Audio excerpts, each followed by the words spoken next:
soluciones, muchas innovaciones. Estamos en tu campo de manera integral. Contá con Bayer para tus semillas, protección de cultivos, herramientas digitales y un negocio sustentable. Ahora más que nunca, Bayer. Contactate con tu distribuidor más cercano. En Amauta estamos comprometidos con proteger nuestra tierra, en generar un cambio hacia la innovación y hacia una agricultura más tecnológica.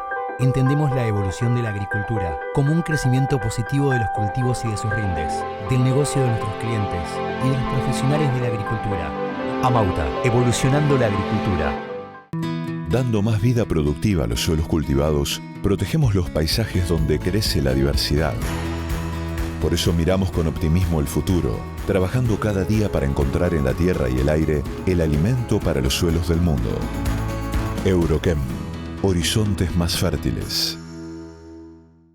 Somos REM, la red de manejo de plagas de APRESID. Nos encargamos de reunir a productores, expertos y empresas para generar información y promover el manejo integrado de malezas, insectos y enfermedades. También difundimos la actualidad del manejo de plagas a través de diferentes herramientas como jornadas técnicas, alertas de resistencias, notas y también el mapeo de tanto malezas, insectos o enfermedades. Gracias. ¿Qué tal? Hola. ¿Se escucha ahí? Bueno, buenas tardes a todos. Good afternoon, everybody. As has been introduced, I'm Javier Puque.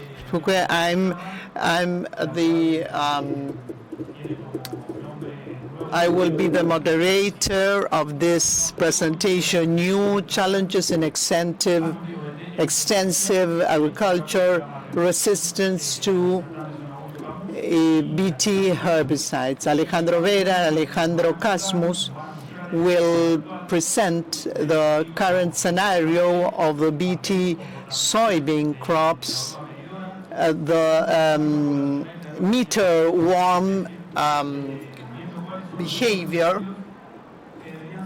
What are the new challenges that should be considered comprehensively with the intention to protect the available technologies to manage this pest? Augusto is an agronomist since 29 of the agricultural zoology of that institution, and Alejandro is the assistant technician in agricultural technology of the Obispo Colombres Experimental Station.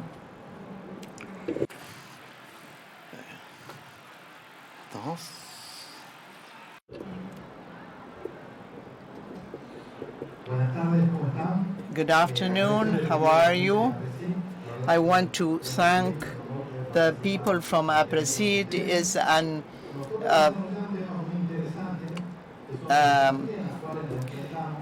honor to make this presentation. We are facing challenges in extensive crops. This morning we had a meeting with the Resistance Management Committee of insects.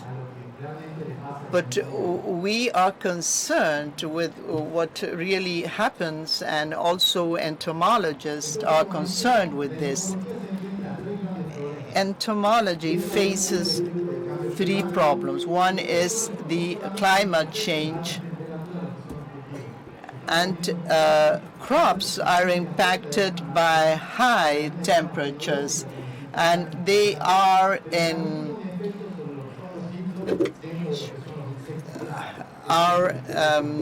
they have a special behavior during their cycles. Another is a new concept, this expansion. There are regions that are restricted to a kind of pest that now start to expand.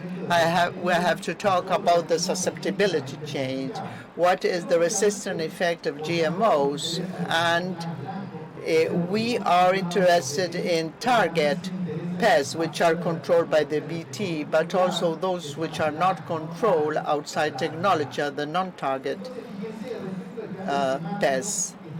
Talking about climate change, What happened in this period, a historical event took place. This was the highest temperature above 16 degrees for average temperature.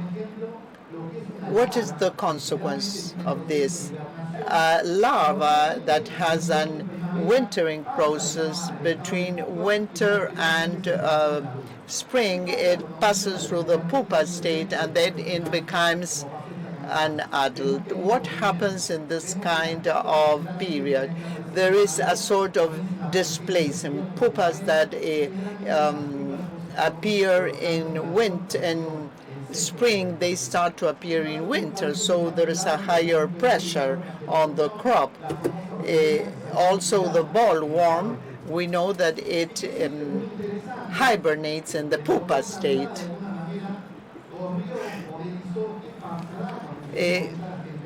We have a model of what might happen when temperature starts to when we make a projections, what Dr. Vilela characterized as 4 zones. Zone 1 is the northern part of Argentina, with more danger will start to be displaced. By 2050, we will start to see that in the northern and central area, we will have problems with this, with pests, the Dabulus magnus. The second thing we were talking about, which is closely related, is the bioglobalization process. The Helicobacter parmigi in Brazil was detected in 2011-2012. In Argentina, it came in 2013. The Meloromyza sohai was detected in 2017 in Brazil, and in our experimental station in Tucumán, it was identified in 2019. This is the Porotra flugiperda. It was detected in Africa in 2016, then in India, then in Southeast Asia, then Australia, then Japan. The expansion spectrum. This is a pest that it is not present. A quarantine pest becomes a strategic part or a pest in an area. We are also concerned with this bioglobalization effect when there is a change in susceptibility.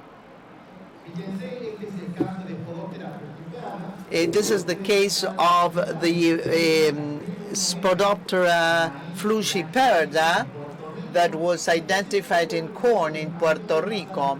And this was an expansion process to pass over to Florida and then to Canada. So a pest cannot pass over to other places, but it can always carry along the resistance alleles. This is a concern. This is what happens with Rachyplusa. The metering worm, the Rachyplusa, it had changed its susceptibility in 2019 in the lab environment. This indicated that within all the target pests could break this susceptibility. Then we detected in Brazil in 2021, and we detected it in 2022. To talk about resistance on susceptibility change, I have to consider some theoretical concepts. I will try you to understand this so I don't bore you. Our resistance always starts with susceptibility change. It is important to understand that this is a trait, an individual trait that has to be transmitted to the progeny. These are the two features. It has to survive, and this have to be transmitted to the progeny. So susceptibility is change, the susceptibility to toxins, and over time the population becomes more tolerant. You know how the BT works. This is a scheme. It has an bioinsecticides protein. It is activated in the the bowel, in the intestine. The insect eats it. It stops feeding and it ends up dying. In the two cryobip proteins, they are rated depending on the molecular identity. It always appears with a blue number 3, capital letters in red, small letters in green, and a number in black. So the more they share numbers, uppercase letters and numbers, they are more similar. Why susceptibility change ends up in being a cross resistance? Because it is when it shares the same number, there is a probability of 50%. There are lots of proteins, but very little, a very small number of proteins have bioinsecticide properties. I think that this is the protection that we need to have. We have very little number, so we have to take care of them especially. This is theoretically, but we need to have a context for this. We have technically 3 kinds of resistance. One is the simple resistance with only one side of action, and simple across resistance, which is from family to family, 1AB, 1AC, 1AC, and they are activated in the same site of action in the insect. And also we can have a multiple resistance. These are different proteins that can be activated at different places within the cell wall.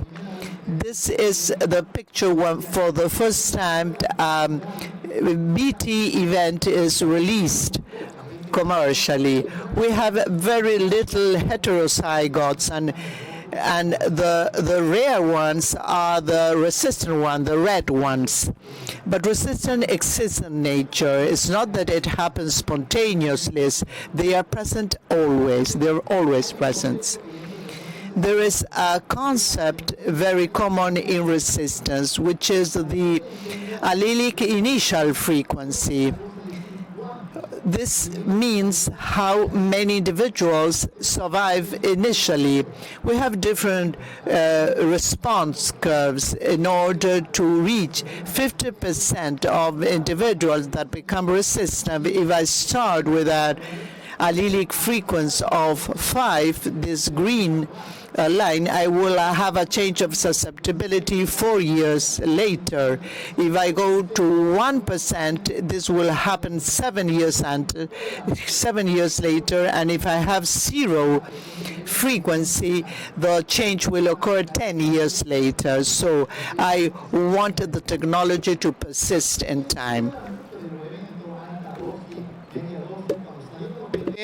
A lot is said about high and low rate. When the BTs were launched, we didn't use a high rate. And here I have 2 kinds of proteins, an X, Y, and a Z protein. X protein controls almost all the homozygotes which are susceptible. Only a few are left out, but that event won't be the worst decision because we have all the heterozygotes and the homozygotes that are resistant, and they will create more resistance. And I also have other proteins, and this is different. They control all the susceptible ones, but also many of the heterozygous ones, 95%. This is a high rate, even this is a high dose shelter resistance. Only 5% are left out, but those 5% will bring about the dilution effect. This in the case of Helicoverpa heliotropin. But what happens if I have the same proteins, but for Rajiprusia nu? In the first one, there is a big drop. It only controls 50%. And this would be a good decision anyway because it's controlling susceptible individuals, but the remaining individuals survive. And the one that was very effective controls 95%. It used to control 95%, and now it only controls 50%. The ones that survive are the ones that show fitness. These have certain skills to survive, and they will get crossed with those that are not fit. Having said this, in soybean, there are evolutions. It's not like in corn, we start with something simple and we start putting things on top of one another, stacking. Why is stacking important? Is it good or not good to stack? It's good provided the initial allelic frequency is low. Why? Because it creates synergies. If both frequencies are low, for both proteins I mean, there is a synergy. Look at the frequency, and when we can do this using logarithms, we can see that if we start with something which is very low, 0.001, we will have resistance in 100 years. And this may apply to BT technologies in cash crops. So we need to start with low frequencies. Resistance should be recessive and monogenic. And we have this in most mathematical models, and it's also important to use a pyramid approach, that is, being able to add elements to create synergies for pest control. So high dose means it will control almost all the heterozygous ones, 95%, and those that are not killed, well, the shuttle will have some individuals that will mate with the ones that are susceptible, and the effect will be diluted. But there is a selection pressure effect too. So the recommendation for corn is 10%, for soybean is 20%. However, if mathematically we use the 50%, the heterozygous rate will be 33%. However, if I take the recommendations of 20, the figure doubles.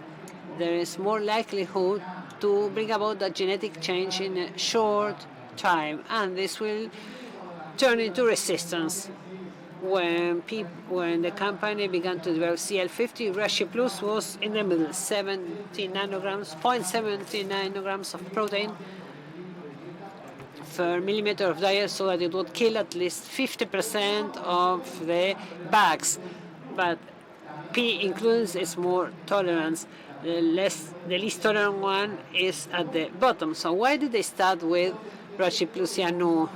What did we do? With the first detection in our area, the northwest,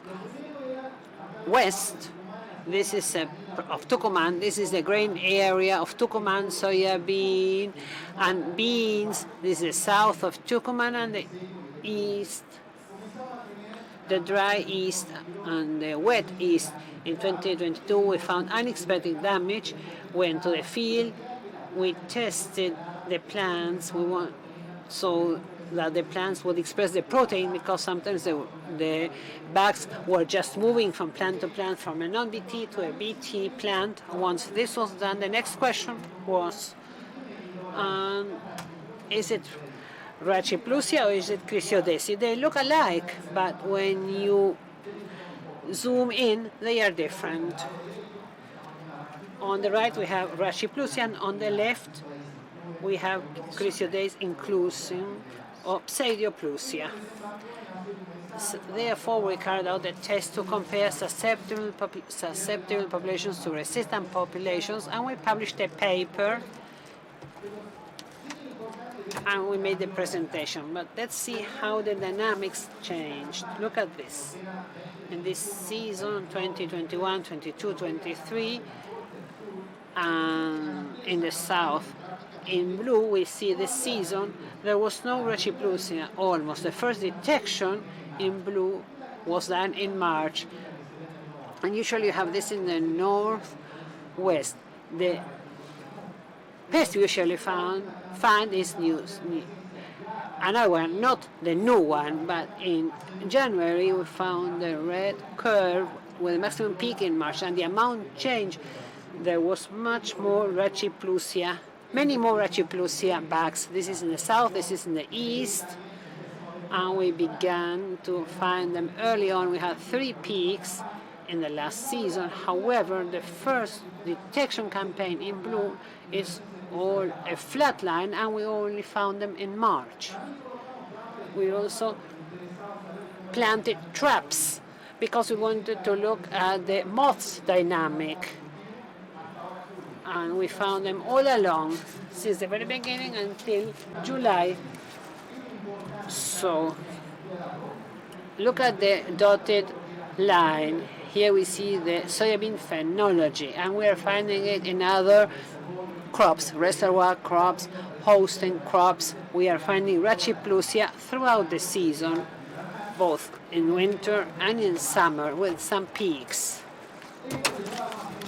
Therefore, we carried out the trial to find out what was happening, and we looked at soybean with simple events, cry 1AC, and we wanted to see how it behaved with the new technology. And of course, with these petri dish trials, leaves, we looked for the proteins, and this is soybean with just one protein, cry 1AC, and this is defoliation with soybean with the two proteins stacked, and it is much lower.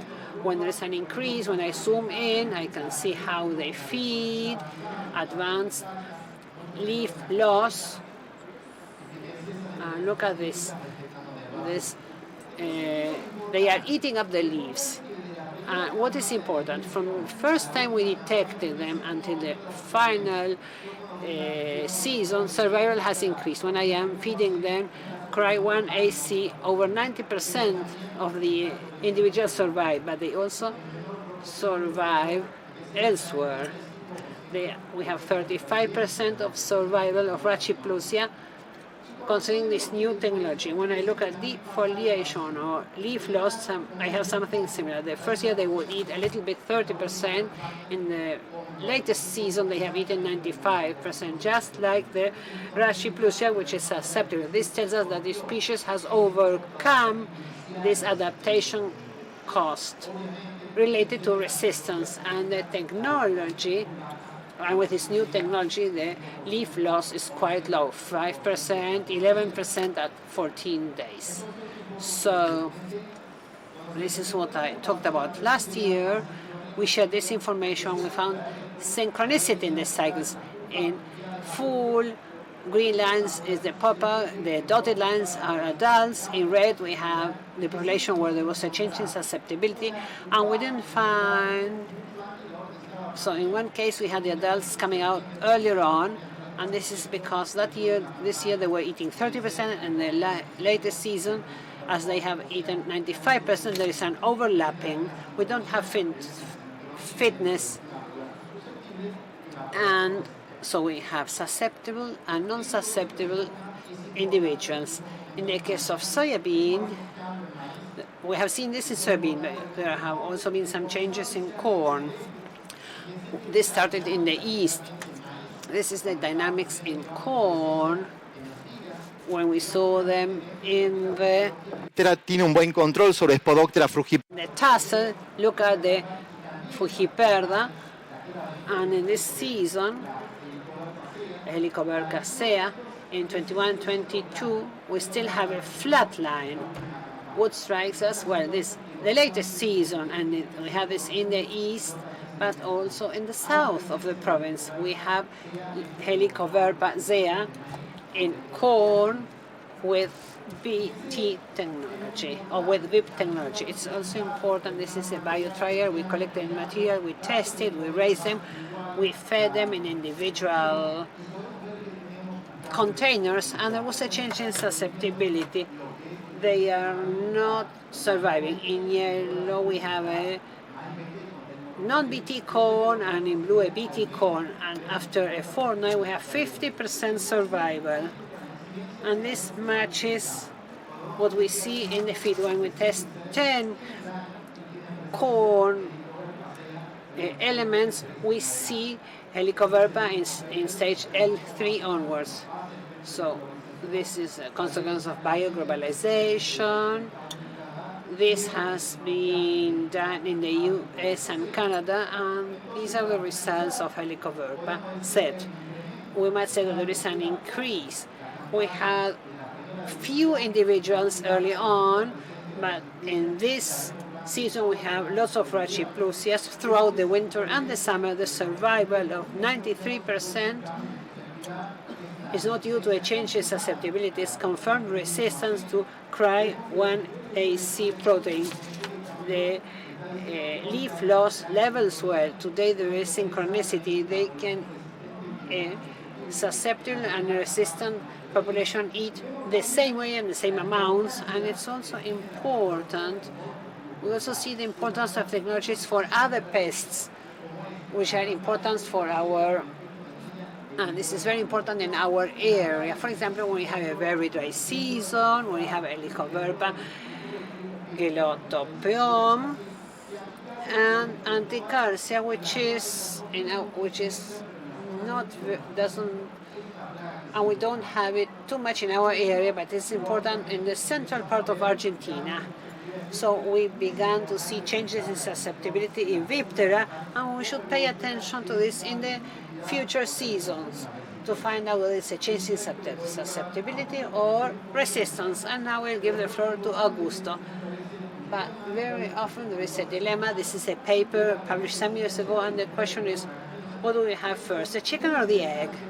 And this is very interesting because this is a case of a pest, a fly, which already has resistant natural mutations. So when you use a pesticide, this fly was already able to survive. So do we have resistance? What happens if we have resistance already in place when the pesticide is applied? Bueno, ¿se escucha? Buenas tardes. Good afternoon. I will refer to some things that we have been working with insecticides. Lali had talked perfectly about the BT crops.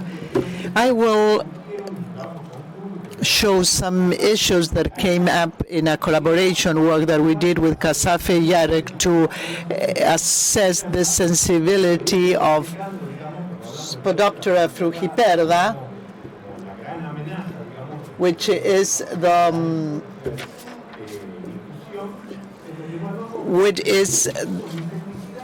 in this work we assess different insecticides on different populations. What happens when we find this corn earworm?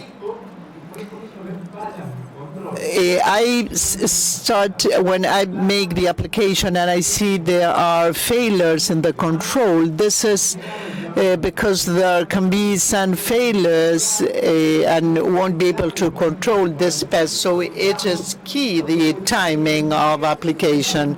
Another important thing is whether I have been used the appropriate product to control the pest. You know that there are some products that work better than others. And we start having lots of concerns and questions, and we end up saying, surely there is resistance, and we have to be very careful when we talk about resistance, because basically all the strategies that are being developed for pest control take years of trials, development, and study. And sometimes we say, no, the problem is that this is resistant. So trying to put some light on this, we prepare a protocol together with IDACT and CASAFE to assess the sensitiveness of those Spodoptera populations. What populations do include in this pest? It is distributed in the corn area in our country, so it was complex to define which regions we were going to consider.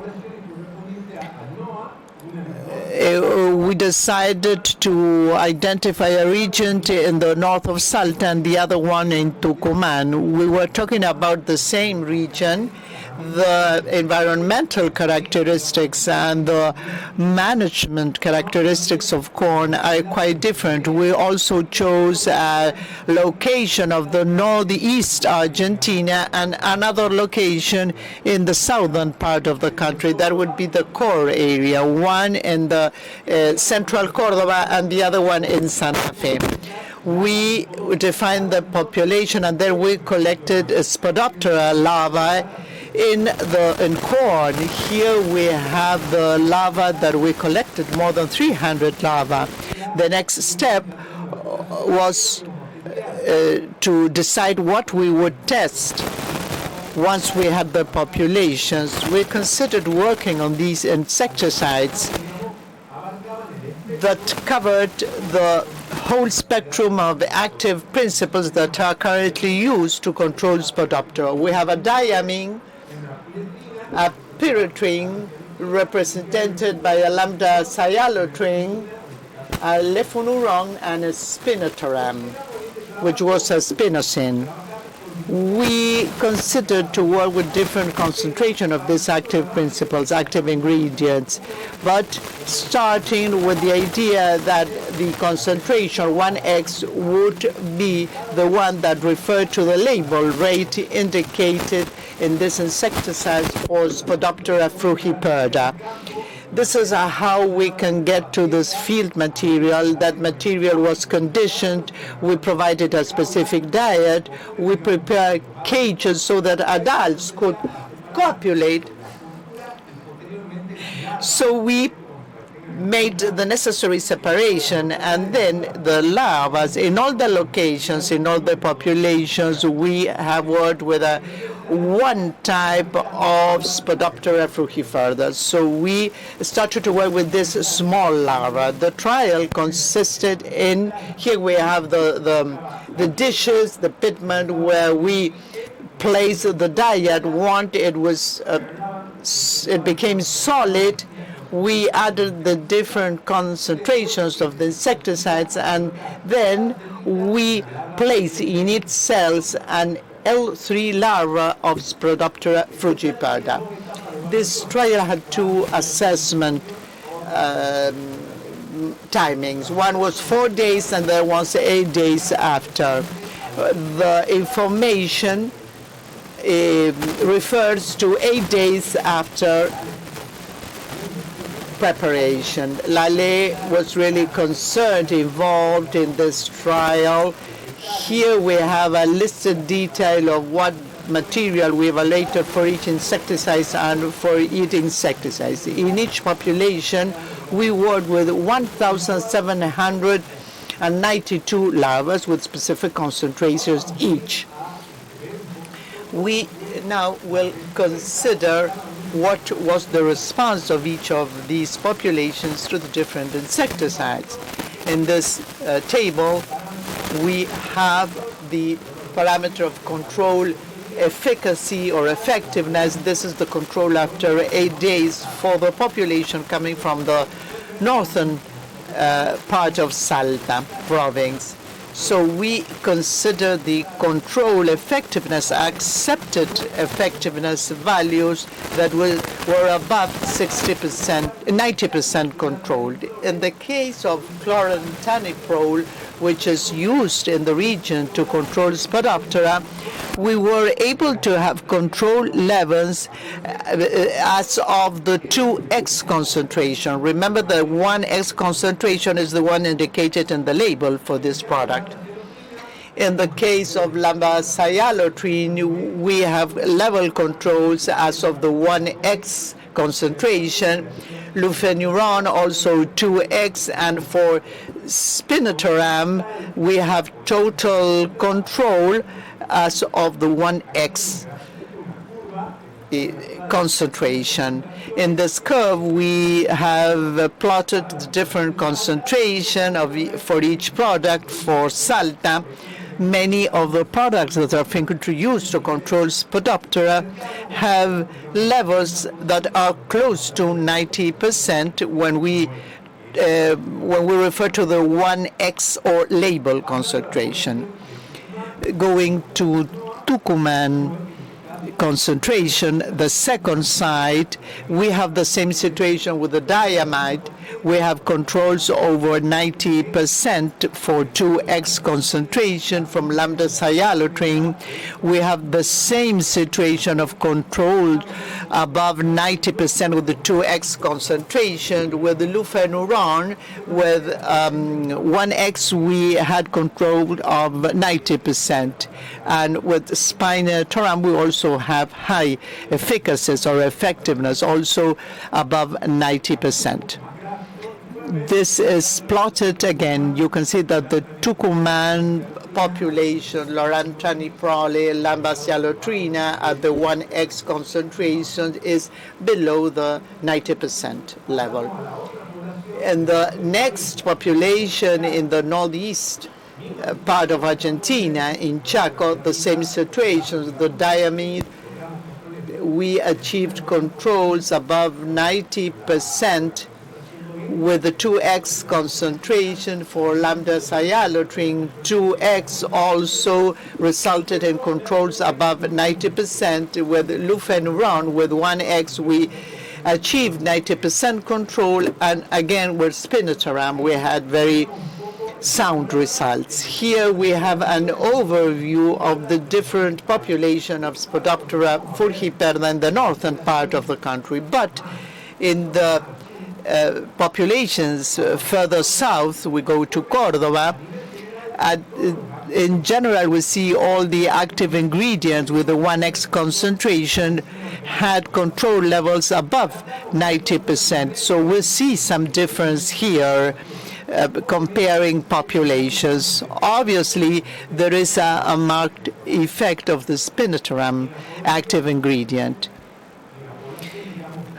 And in that population in Córdoba, you can see that 1x concentration is high above 90% control, but we don't see this situation in other populations. In Santa Fe, we can also see levels of control above 90% with all the active ingredients as of 1x concentration. This shows that we weren't able to see a drop or a reduction of sensitivity in this kind of population when evaluated the different kind of insecticides.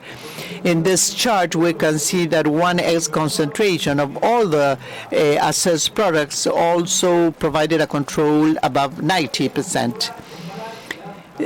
We have seen the results of each of the active ingredients in each individual population, and we wanted to compare the populations in order to check whether in the same active ingredient the behavior changed depending on the population. To make this analysis, we consider the 1x concentration that was the rate indicated in the label in the product. In the case of chlorantraniliprole, we are not talking about efficacy, but rather survival. 8 days after, how many or the percentage of larvae that had survived. In Salta and in Chaco, we see significant higher survival if compared with Córdoba y Santa Fe further south. In the case of lambda cyhalothrin, there is a trend in northern populations. In this case, Tucumán and Chaco show a significant difference in survival compared with Córdoba and Santa Fe. In lufenuron, we have the same situation. The highest survival was observed in Salta and Chaco compared to the southern population. In the case of spinosad, with a concentration 1x, we had no survival with this active ingredient. Now we put all those active ingredients together where we see survival, chlorantraniliprole, lambda cyhalothrin, and lufenuron, to see whether there was any differential behavior. And we were able to see that in the northern part of the country, basically Tucumán, Salta, and Chaco, with significant higher survival rates compared to Córdoba and Santa Fe. With this comparison, the three first active ingredients that showed survival were analyzed all together. I want to make some final consideration. We observed that there is an active ingredient that shows a good control on these problem. This does not mean that I will need to use it massively. This has to be placed in a integrated or comprehensive system. In the case of chlorantraniliprole, lambda-cyhalothrin, and luferone, we had survival of Spodoptera frugiperda at the concentration indicated in the label. That survival was significantly higher when we consider the northern populations. So we wanted to have information about this differential behavior, and this is very valuable because in the region where we produce corn, we can plan things ahead in order to have an effective management of the problem. And summarizing Lale's presentation and my own presentation, you have heard so far that all the phytosanitary resistance problems, I'm talked about not only insect pests, I'm also talking about weeds, about lepidopters. Fernando yesterday talked about the bugs, the bed bugs, also resistance to fungi to fungicides. So we are trying to understand this phenomenon, and it is sort of massive in extensive agriculture. So this has become a very important challenge, because if we don't try to keep resistance back, or if we try to better manage those problems, we will be in trouble. The sustainability will be in trouble. I've heard lots of people talking about sustainable. If we're not able to tackle this, we will be losing sustainability, which is so difficult to meet, a requirement which is so difficult to meet in extensive agriculture. We worked with Lale, but also with a very big team, people that in the zoology area and people from the experimental station. Without them, we wouldn't have been able to achieve these results. Thank you very much. Hola. Bueno, Thank you, great. Thank you, Alejandro and Augusto. Great talks. There are some questions, but unfortunately we have run out of time. Now we will go over the questions anyway. Well,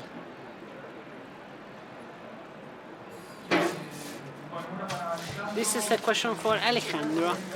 Do you know the susceptibility rate of Rachiplusia nu to Cry1AF?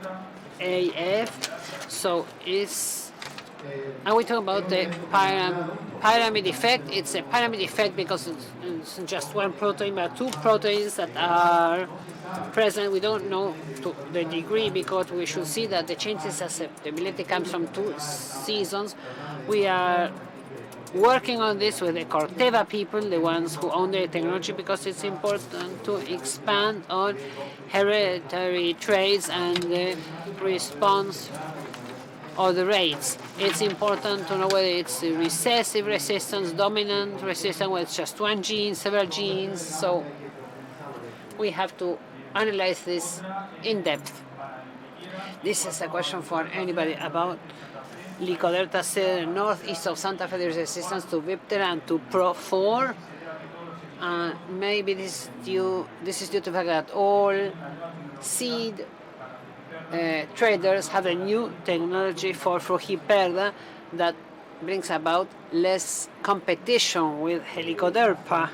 Well, basically the answer is yes. We cannot talk about resistance yet in the case of Helicoderpa. We cannot say it's only due to the VIP protein, but we have realized there is a change in susceptibility. And maybe what strikes us is that in the latest season, we have seen in our region, we have seen this overall. It wasn't just in one place, but in several sites in the province and in areas that are close to Tucumán. Whether this technology that is widespread may change the scenario of pests, if Helicoperca may become more important than the Hijiperda. Well, very often we may make some forecasts, but this is biology. And usually biology, when we talk about the behavior of pests, environment, where they grow, well, it's the biology, the player that will define what the evolution of the problem will be. Today, if we look at the tassel in corn with the VIP protein, in that place we have Helicoverpa sea. Talking about the latest season, in the central area in the north of Santa Fe, during the drought, nothing works. There was resistance, there was Panterta intacta, everything was full of intacta. We had measuring worm in intacta, but soybean maybe the soybean crops were not expressing the protein because of the drought, because we had control issues overall. It wasn't just one plot, it was everywhere. In all cases, and in agriculture too, it's important to identify the problem, so we have to learn from our mistakes. And I remember that the first change in susceptibility HX, we had a dry growing season. The next year, the system wasn't dry. It's like what we will have next year, because we will have El Niño, and at that time we found the susceptibility issue. In the past it was a high dose, but today if you have a high dose with an event that expresses 25 times the diagnosis dose or rate, there may be a change. But we talked to the Brazilian colleagues, and it will not be that high so that we cannot kill it. And Viptera is a very powerful protein which has never been developed in the whole history of BT. So it's very important to be careful with VIP for Flujiperda and others, because we don't have any other protein which is as toxic. So if the weather stress or water stress has changed 25 or 18%, but it's still quite lethal. Do you believe that the spodoptera populations in the north with higher survival rates may move to the south? And how do we prevent the survival rates to increase when we apply pesticides? Well, basically, as Alejandro has said, this is a pest which has a high capability, which spreads easily. What could we do to prevent it from getting to the south? Well, it's environmental conditions, actually. The effect of climate change. Digamos, pero la plaga tiene una condición. The pest is more prone to have more generations in the north of Argentina. This pest may make it to the central part of the country or to the south, but environmental conditions may sort of stop its evolution. We have talked about this with our colleagues from INTA, and there the pest has a different behavior. It develops more slowly. Now, what should we do to keep the survival rates low so that they don't grow? Well, this has been published. Many papers have been published about this. Well, we should use rotations. We should properly manage our fields so that there is a delay in this. Nowadays, we have several tools, several options to control this pest in corn. So we have to use the tools we have available in a better way so that there is no resistance. And finally, there are other tools for the control of frugiperda. And have you heard about chlorphenapyl? Well, we have new tools are becoming available to control Spodoptera, but there is a wide range, as I have already said. It's not only talking about chemicals, but we have other tools that are being developed by other researchers, such as Enrique Lomo. And when we talk about agents, well, we have looked at chlorphenapyl, which is a very effective tool to control this pest, and it's good because it kills many of them. And so we have, it's not you can use only chlorphenapyl to manage Spodoptera frugiperda. At some stage you may use this technology, and at a different stage or time we will have to use other kinds of tools to change, to have different modes of action, different ways of attacking the pests. Thank you very much to the speakers, and if you have any questions, you may address them. No es necesario estar en el campo para sembrar. En Syngenta creemos que en el campo o en la ciudad sembramos, porque cultivando esfuerzo, solidaridad y diversidad podemos cosechar progreso, empatía, innovación y un futuro mejor. Todos los días podemos sembrar algo nuevo. Syngenta.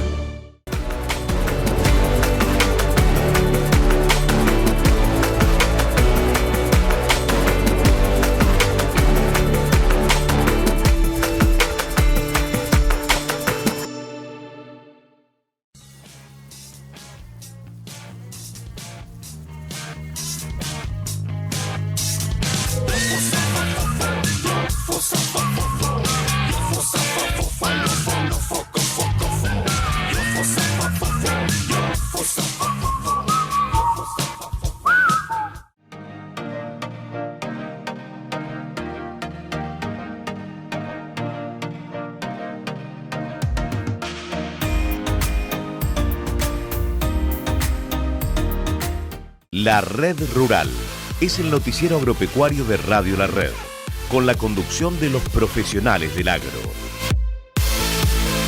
Marcos López Arriazu, Ricardo Bindi y Sebastián Salvaro. La Red Rural, el agro en movimiento. Una producción de Pampa Nuestra para Radio La Red.